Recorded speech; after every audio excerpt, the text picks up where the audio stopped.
در محیط زیبای طبیعت کوهساران، جایی که چراگاه‌های سرسبز در بهاران منظره کلند دیگر دارند و سیله پرندگان هم هر طرف در پروازند، آواز بلند موسیقی نوروزی شکوه شامت سبقت‌های جشنی را باز هم بالاتر می‌کرد.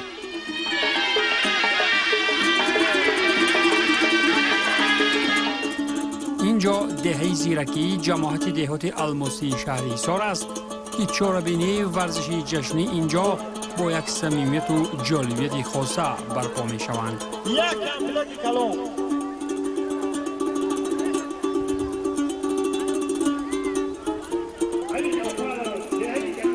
سبقت‌های گشتینگیری نوروزی میان نورستان و جوانان در این مکان زیبای دیار البته که دقت‌های همگان را سوی خویش کشید و نفران اشتیاقمند از خرد تا بزرگ از بالای تله و تپه‌ها دو چشم به مرکزی میدان داشتند. ما سال گذشته همین چورابینی کرگی بودم، فوتبال بود و این سال مقصد گذاشتیم گفتیم یک گشتینی خردکک باید نورستان کنیم و آندا با گشتینی کلان در میدان ورزشی خیلی دیگرگونی شده تشکیل کنیم. باز بعد این گشتین ما بعد از ساعت 3 شده شوید فوتبال میشود در الماسی. در این مسابقه ورزشی جشنی میدانداری پهلوانان خردسال منطقه مورد توجه خاصه اطرافیان قرار می گرفت، زیرا آن شوق و اشتیاقی که این ورزشگران نورسته در میدان نشان می دادند واقعا هم قابل توجه بود.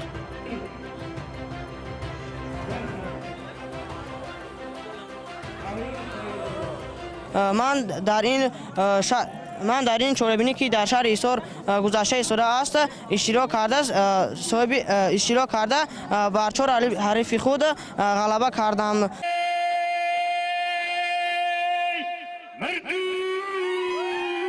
ولی رقابت‌های میدانی میان پهلوانان نوقدم جوان را سرآغاز البته که راوی این چاره‌بینی با شکوه و طور خاص معرفی میکرد، رقابتی که بدون انتظاری‌ها به زودی پایان یافت.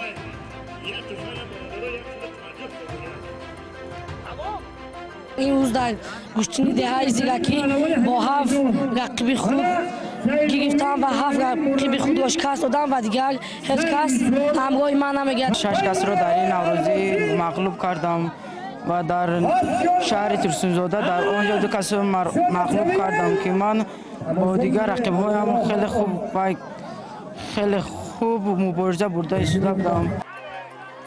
رقابت میان نفران سن سالشان بزرگتر هم در نوبت خود دقت اطرافیان را به میدان جلب نموده هر پهلوانی نورسته و جوان البته که از کامیابی های خویش با افتخار قصه میکرد. در این مسابقه 5 رقیب خود را شکست دادم. من میخواهم که در آینده پرچم ملت را بردارم و میخواهم که در آینده در مسابقه بین المللی اشتراک کنم. در این نوروزی 5 رقیب خود را شکست داده و میخواهم بازگیرم اما نمیمونم. من در آینده میخواهم که پرچم تاجیکستان را بلند برداشته در مسابقه نمایان اشتراک نمایم. اشتراکی زیادی مخلصان در کنارهای میدان البته بازگوی آن است که توجه خرد و بزرگ نسبت ورزش اجدادی در سرتاسر کشور نهایت بزرگ بوده. هر عمل میدانی از جانب ورزشگران دستگیری های خاصه می‌یافت، مخصوصا در حالتی که پهلوانی جوان با اسم سید مومین پرتافت‌های حلال خاطرمان انجام می‌داد.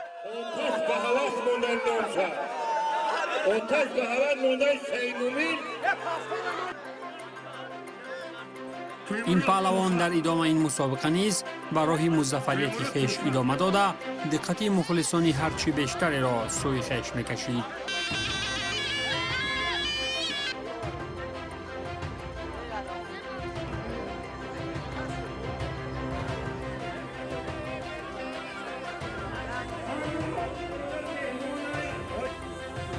در چاره‌بینی مذکور همچنین مسئولین از نهادهای ورزشی شهریسار هم حضور داشتند که در رفت برگزاری مسابقه البته که همگان را به شرافت برگزاری این جشن بزرگ تاریخی تبریک نمودند.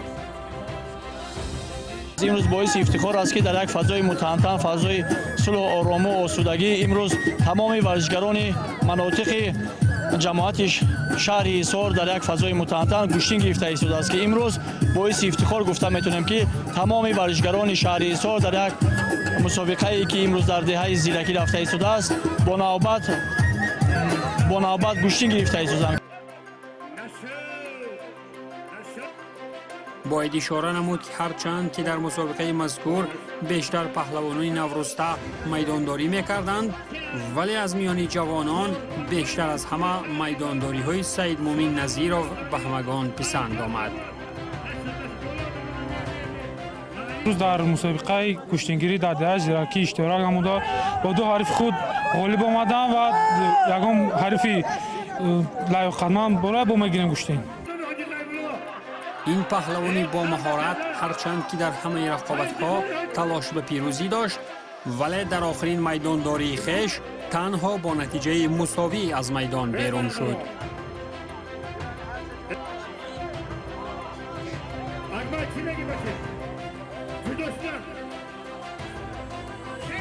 баъди анҷоми рақобатҳо миёни паҳлавонони наврӯста ва ҷавон, албатта ки фурсати майдондории собиқадорон ҳам фаро расид ки шӯру шавқи роғибони гӯштинро ба маротиб боло намуд.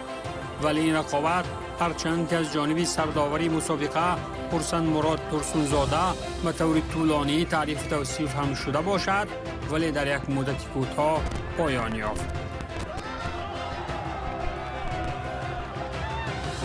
бахшида ба ҷашни байналмилалии наврӯз ки аз тарафи пешвои муаззами миллат ҷаноби олӣ наврӯз ҷаҳонӣ шуд ва гӯштини миллии тоҷикӣ ба ташаббуси дастгирии бевоситаи ҷаноби олӣ ҷаҳонӣ шуд. дар деҳаи овозадори зиракӣ аз тарафи соҳибкорон ва хайлпешаи мардуми деҳа як гӯштини наврӯзӣ ташкил карда шуд ки аз тамоми гӯшаву канори ҷумҳурии офтобрӯямон паҳлавонон омадан майдондорӣ карданд. мо бо чунин ҷавонони худ, наврасони худ мефахрем ки дар арсаи дунё намбардони миллати тоҷик ҳастанд. طبق نقشه برگزاری چهاربینی‌های جشنی بعد انجام یافتن مسابقه نوروزی گوشتین ملی در این منطقه زیبای دیار فرصت آغاز مسابقه فوتبال با اصول دهه به دهه با اشتراک 32 دسته از منطقه‌های دره الماسی هم فرا رسید. سرآغاز مسابقه مذکور مسئولین نهادهای ورزشی شهر حصار و تشکیل کنندگان مسابقه سخنهای افتتاحی نموده، همچنین بهر تامین عدالت بازی داوران بی‌طرف هم معرفی گردیدند.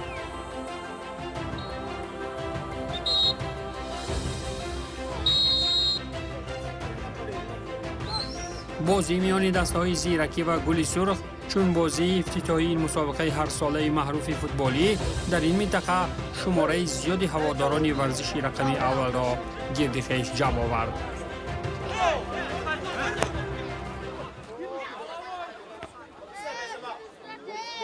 باید گفت که هر سال در دره الماسی بخشیده به نوروز، بخشیده به استقلالیت، چنین بازی‌های دهه به دهه یعنی جام دره الماسی گذرانده می شود که در آن این دو دهه خیلی فعال می باشد. از آن جمله در این چمپیونات گذشته دسته گل سرخ 2 مرتبه، دسته دهه زیرکی 3 مرتبه غالب آمدند.